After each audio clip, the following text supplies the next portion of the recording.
You know, Kyle, with the Oscars coming up, I was thinking, if there was an Academy Award for sustainability, who would get the Oscar? Hemp. Well, hands down it would, Kate. And you know, this is a subject I studied for 30 years. I was profoundly influenced by Jack Herr's book, The Emperor Wears No Clothes, in 1990. And it inspired my first paper in graduate school, which was the only sustainable future for humanity was an agricultural society based on hemp. That's a profound title for a paper. And what about the title of his book, The Emperor Wears No Clothes? It sounds a bit like a Hans Christian Andersen fairy tale. Well, that was The Emperor Wears New Clothes, and Jack did use that as kind of basing his allegory of the United States' prohibition of hemp and cannabis since the 1930s. So what was it for you that made this book so impressive? Like, what was it that inspired you? Well, there's 25,000 industrial uses for hemp, but on the back he puts a $10,000 challenge on the back. Let me see. Why don't you tell us what that says, Kate? Okay, it says, if all fossil fuels and their derivatives, as well as the deforestation of trees for paper and agriculture, are banned from use in order to save the planet and reverse the greenhouse effect, there is only one known renewable natural resource available to provide the overall majority of our paper, textiles, food, meet all the world's transportation, home and industrial energy needs, reduce pollution, rebuild the soil and clean up the atmosphere, all at the same time. It's our old standby that did it all before cannabis and hemp. Well, he's actually, in his latest edition, 2010, raised it to $100,000, Kate. Well, that means that the problem must be more dire now than it ever was. Oh, it certainly is. And, you know, but we had it right the first time. Our paper, our fabric, medicine and food were all made out of hemp. Ropes and sails on ships, you even recall the USS Constitution, also known as Old Ironsides, had 60 tons of hemp in its construction.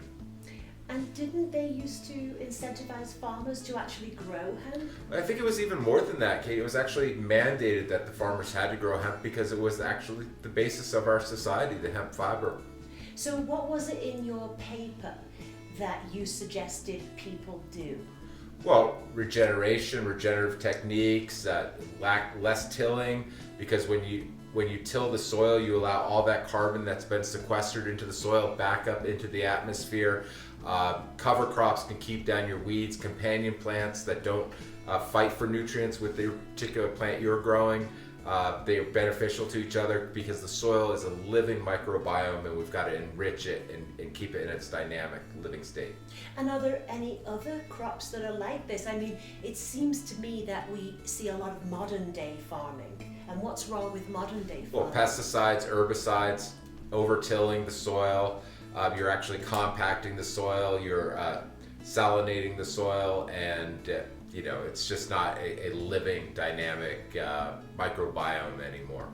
So you're really pushing here regenerative practices. Regenerative practices that you can practice at home. You can start with a compost, creating compost out of your vegetable waste, putting that into your garden, enriching your soil.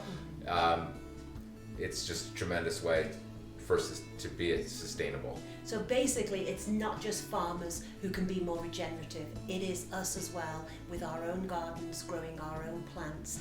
And in fact, there is a company who've made a movie called Regeneration.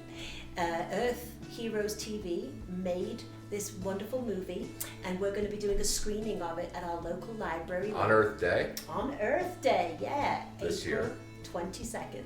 So if you're local, come and join us in Norwood, Colorado for a screening of Regeneration. If you want to find it online, it's at Earth Heroes TV.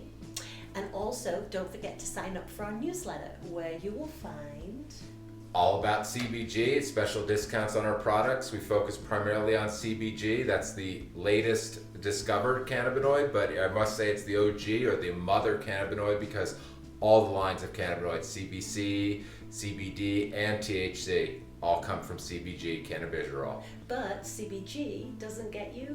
Doesn't get you intoxicated. No. But it still activates your CB1 and your CB2 receptors. All right, we'll see you next time. Thanks for joining. See you soon.